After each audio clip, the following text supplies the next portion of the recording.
This week on Silver Screen, we take a look at Staying Out of Trouble, Into the Woods auditions, and some upgrades to the stadium. Good afternoon, Dutch Fort. Today is Friday, September 4th, and your Silver Screen report starts right now.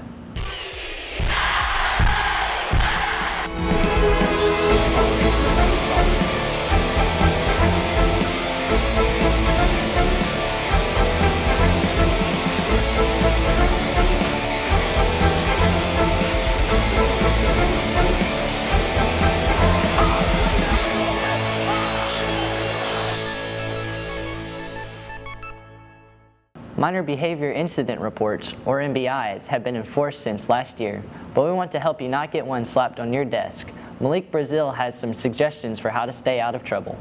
Minor behavior incident forms are discipline action that administration is enforcing heavily this year. The push this year is to really get teachers to utilize the minor behavior incidents as sort of a first step when there are minor disruptions in class and things like that before we proceed all the way to a referral. It gives teachers the ability to manage classroom incidents and administration an opportunity to manage the bigger incidents, like when a major blow-up happens, administration can get involved. The minor behavior incident forms are a precursor to some type of written referral, which has worse punishment associated with it. There are many smaller fractions that can get students minor behavior incident forms. They can range from anything. It could be maybe a student's putting their head down too much, a student talking when they're not supposed to, just minor classroom disruptions or incidents. Little things, minor classroom disruptions, things like that, maybe not being prepared for class. Also, iPad violations are MBIs originally. So if you don't have your case, it's an MBI. If you have inappropriate things on it, you have something on your screen that's not supposed to be there. Minor behavior incident forms are an important necessity to the classroom. I have given out MBIs before, very rarely, and again, it was just a point of contact so that my student could know why I was giving them the MBI, could know the rule that they were breaking at that point, and just a little bit of a reminder of this was the expectation. It's a good attribute to the discipline, disciplining students. It just helps enforce more rules in a small manner rather than just giving somebody a detention off the bat. This has been Malik Brazil with your Silver Screen report. So apparently, some students thought there wouldn't be a dress code this year. Yeah, in your 7B class yesterday, you should have learned that is not the case. Here's Administrator Christian English with the details. Wanted to speak real quick just to dispel the rumor that there is no dress code. We definitely still have a dress code at Dutch Fork that we are enforcing.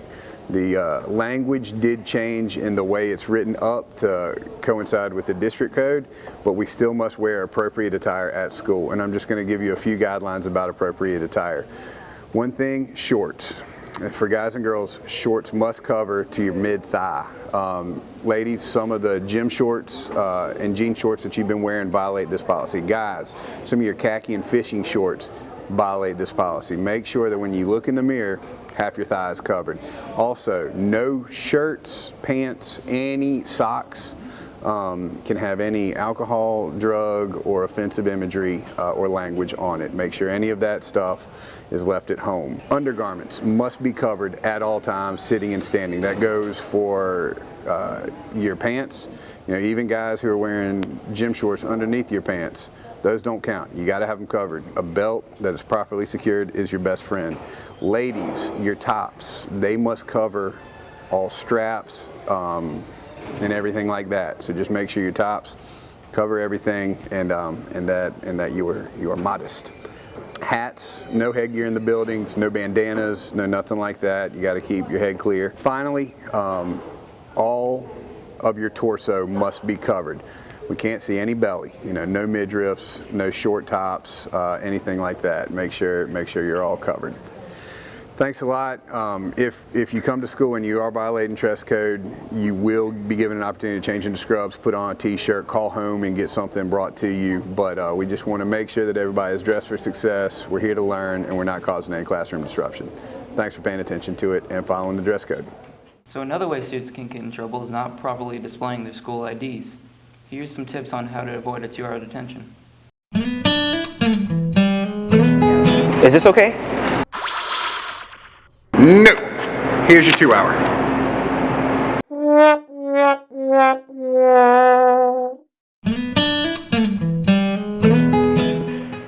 This is okay, right?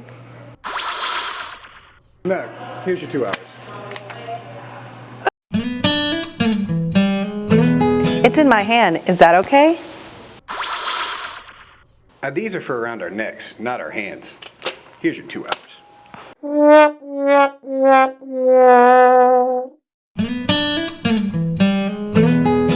Oh, I don't have my lanyard. Is that right? Not so much. There's your 2 hours. It's attached to my book bag. Is this okay? Not in a million years. There's your 2 hours. I have a temporary ID, but it's till November. Is that okay? Maybe if it were Thanksgiving, but not today. There's your 2 hour.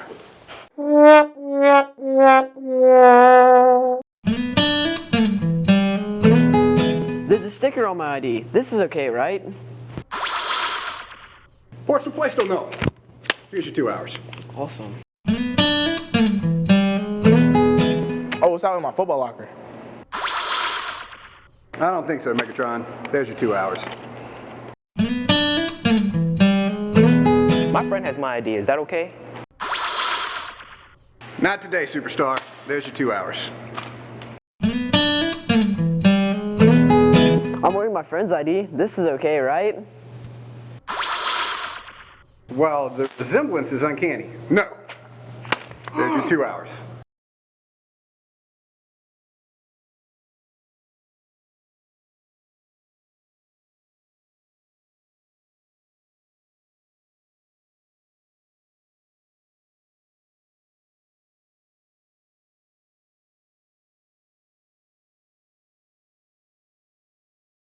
The SAT word of the week is punitive, an adjective meaning involving punishment. So Adam, it seems like this episode of Silver Screen has gotten off to a negative start. Our first 3 stories have been about the consequences for not following the rules, but did you know there are also positive rewards for good behavior? Yes, one of those rewards is called Classy Cash. Caleb Hanna has a story. Classy Cash is a gift to show that students are being respectful, responsible, and reputable in both the classrooms and around the school. Students can get Classy Cash in many ways. They could do it by just, being respectful. I mean, if you're in class and, teacher decides to reward people who are doing the correct thing, they can be rewarded with Classy Cash. There are mixed opinions on whether or not Classy Cash is a good motivator for students. Students are motivated by it because they don't hand it out enough. Like it is, but I think if you're gonna have it, then you should at least give it out like a good amount. But then some people don't even know where to get it. Students can redeem their Classy Cash for PBIS items during the week at the AppleCare and the Commons. Probably for extra bonuses in class, either that or something free in the cafeteria. Students can use Classy Cash for many things, but one new thing this year is that you can use a Classy Cash to get into the courtyard for a day if you don't have a PBIS sticker. A number of things. One, you can redeem Classy Cash at the Eye Care Center during your lunch, and you can get PBIS swag, any kind of lanyards, certain things, sunglasses, other swag that you can pick up there. You can also use it. One Classy Cash equals $1 as far as temporary ID. So if you need a temporary ID for the day, you can give Classy Cash to get that instead of having to pay the $1. Also, when we have our PBIS stickers on the back of your ID for students who qualify for the PBIS sticker, after the first 9 weeks, they're able to go into the courtyard and have lunch out there. If you don't have your sticker, then you can use a piece of Classy Cash to get out into the courtyard for that day. This has been Caleb Hanna with your Silver Screen Report. Into the Woods auditions took place on Monday and Tuesday. Here's Zaina Dill with more. Whispers rose while students prepared to audition for the school musical Into the Woods this week. I'm looking forward to the Into the Woods auditions because theater has always been my thing. I've always been a theater geek, and Into the Woods is this big play that everybody always dreams of doing, and even though it's a high school play, it's still really great. It's very big and awesome. I feel that I'm going to do great because I have high hopes for myself, and I want to go in strong and finish strong. I'm very excited because I love theater and I love to try new things, so it's going to be fun. It's going to be a really fun experience. Doing a musical in high school is like nothing else. I mean, it's just a really, really neat experience, and casts always bond in a really cool way, and they learn a lot from each other. The drama department encourages more students to audition for theatrical performances. I think more people should audition because it increases your confidence in who you are, because you're on stage and everybody's watching you and you're a part of this huge thing. If you're not really a singer, I wouldn't try to do musicals, but I would try to do plays in general because they are fun. I would like to be an actor when I grow up, and that's kind of what you have to do for the rest of your life. Audition for stuff, and start now. Don't start too late, so you get a feel of how it is auditioning. The performances will be on November 12th, 13th, and 14th. Performers think that this will give them enough time to rehearse and prepare for the upcoming shows. I think it's good where it is because it gives us enough time to prepare, and then, I like it where it is right now. I would probably make it further away because the more time you get to practice, the better the play actually gets, but we don't want too much time. This has been Zana Doe with your Silver Screen Report. Have you noticed the stadium looks any different? Lindsay Long checks out these improvements. Beginning of the season, volunteers have begun renovating the football stadium. 2 Saturdays ago, Student Council along with some other volunteers got together to work on the Stadium Refurbish Day, and then we also painted the fence that surrounds the stadium. I know they've started some work in the stadium with the power washing of the bleachers, and they're wanting to redecorate the hills and whatnot, so they look a little better. Fans offered ideas on how the stadium could be improved. If there was one thing that I think should be added is maybe bigger concessions, because the lines are really long when you go to get something. We can make it better and cleaner, and the bathrooms could be improved. I think that the track could be redid and the scoreboard. Maybe if the maintenance was higher on it, maybe if they updated it, it would be nice. The committee has also been discussing adding a new scoreboard to the stadium. The process is it's not just going to be used by the football team, it's going to be used by track. The scoreboard they're looking at could actually put up the lanes and the heats and the times. They could do down to the wire finishes up on the scoreboard, plus lacrosse and soccer. There are dozens of possible features the new scoreboard could have. And I think it'd be cool if we had a big picture of what's actually going on the field. It'd be bigger and better looking. I've gone to a lot of other schools and their scoreboards are more connected with the crowd. They show words and let the fans get involved, or maybe just a bigger screen to show things clearer. This has been Lindsay Long with your Silver Screen Report. For this week's Kids in the Hall, we asked students how they felt about the potential for a new scoreboard.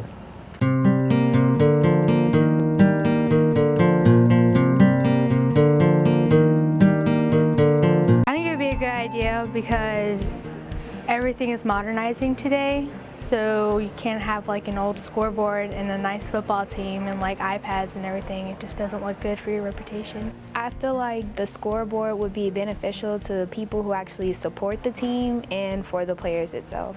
I really didn't know we were getting a new scoreboard, but I guess it's a pretty cool idea, and if it's going to be like River Bluffs, it's going to be pretty awesome. I think it's great.